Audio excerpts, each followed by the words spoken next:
¿Qué tal? Bienvenidos a la siguiente parte del curso, que es la de Travel. Ahora vamos a ver estos parámetros. Si no vienen activados, te invito a que los busques, los actives y ahorita te voy a explicar cada uno de ellos. Normalmente viene activado el activar la retracción. ¿Esto para qué es? Esto es para materiales flexibles. Cuando estás trabajando con extrusores de tipo directo, quizás puedas necesitar una retracción, pero cuando estás trabajando con extrusores indirectos y materiales flexibles, tendrás que desactivar esta función para que el material no se retraiga y no haya un problema de desfase de suministro de material. ¿A qué me refiero? El material se retrae y tarda un tiempo en volver a salir el material. Entonces, al momento de que vuelva a salir el material, ya puede haber un retraso y generarte huecos en la pieza. Entonces, en materiales flexibles esta función se desactiva. Por lo regular se recomienda en extrusores de tipo indirecto, y cuando son extrusores de tipo directo, por lo regular se puede dejar activado. Ya sería cuestión de que hagas pruebas y ver si tu impresora lo soporta, si no en esta parte lo desactivarías.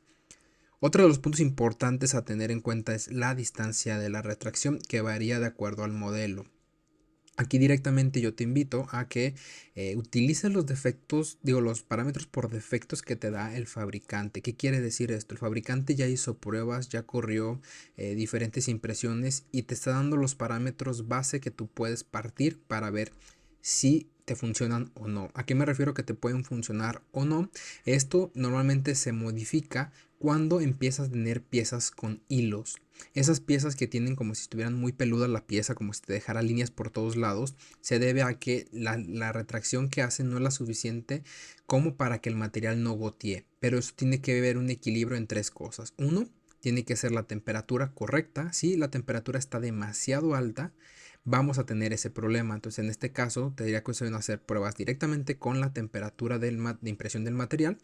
Dos, tienes que tener en cuenta que los hilos también se generan porque el material puede tener algo de humedad.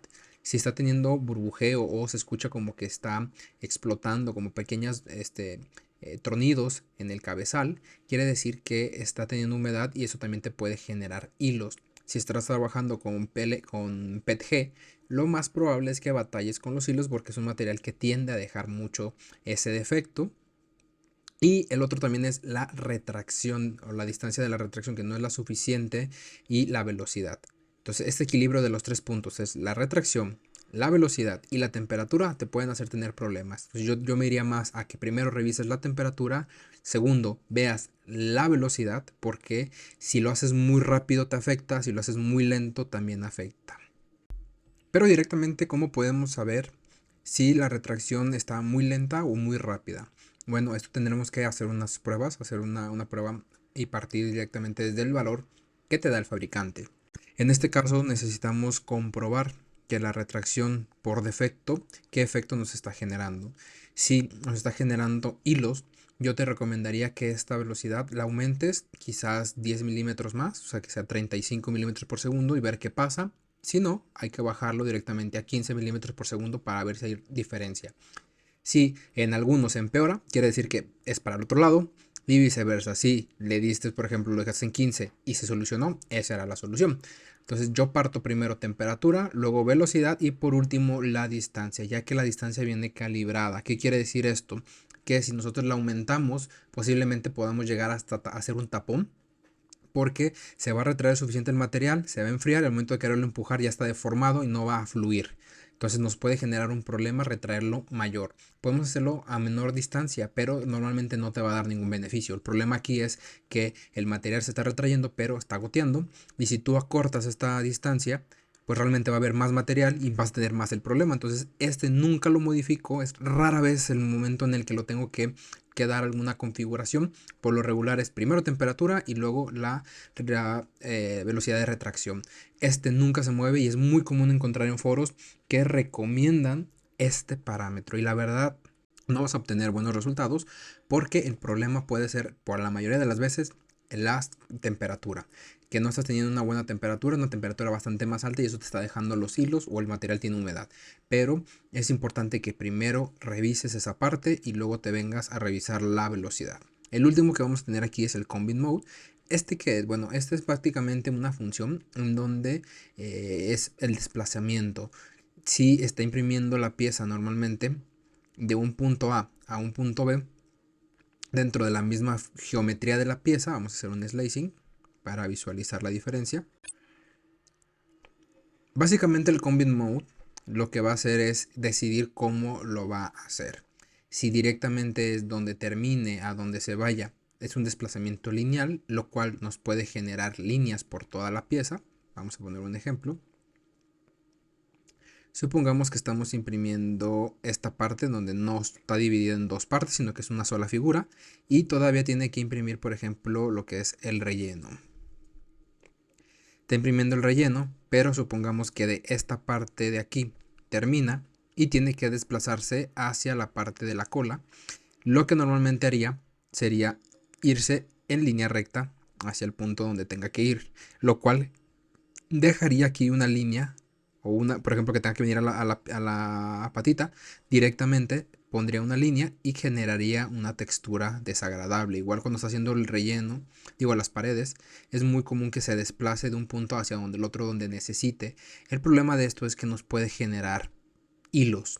Con esta función lo que va a hacer es irse directamente, activar, yo normalmente lo dejo activado en todo, y lo que va a hacer es irse directamente de un punto por dentro de la pieza, no va a atravesarlo. ¿Y esto qué va a causar? O sea, ¿qué beneficio y qué defecto hay? Bueno, la diferencia es que mientras el desplazamiento sea lineal de un punto a otro donde necesite, pero te va a dejar hilos, en el momento de desplazarse los hilos los va a dejar por dentro de la pieza, lo cual al final eso se va a transmitir en que no va a haber hilos, pero va a haber un incremento en el tiempo. La otra también que puedes tener es cuando imprimes piezas planas, por ejemplo un cubo, vamos a ver que tiene líneas en la parte superior y esto nos puede causar un problema estético, que se ven líneas que está todo parejito en zigzag y de repente hay una línea atravesada a la mitad y es porque se está desplazando por dentro de la pieza y podríamos ponerlo que fuera por fuera de la pieza. Entonces realmente esta es una de las características. Aquí en el Combine Mode es por todo, por dentro. Aquí apagado hasta donde se tenga que mover. En, en otra superficie, o sea, en la superficie, no en la superficie externa.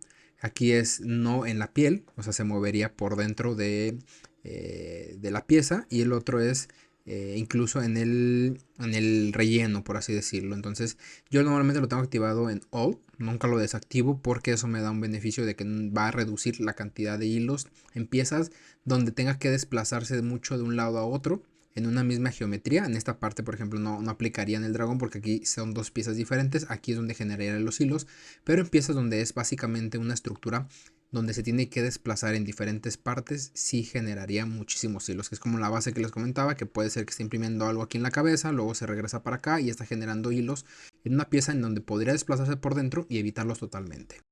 Bueno, hasta aquí el video. Si estás interesado en aprender más de impresión 3D, te invito a suscribirte a mi canal. Y si estás interesado en aprender más de impresión 3D, te cuento que ya tengo publicado mi curso en la plataforma de Udemy. Te dejo los links aquí en la descripción del video. Tiene un cupón para el precio más bajo que lo puedas adquirir en tu país. Así que, ¿qué esperas? Si quieres aprender más, ahí está mi curso y nos vemos en un siguiente video. Hasta la próxima.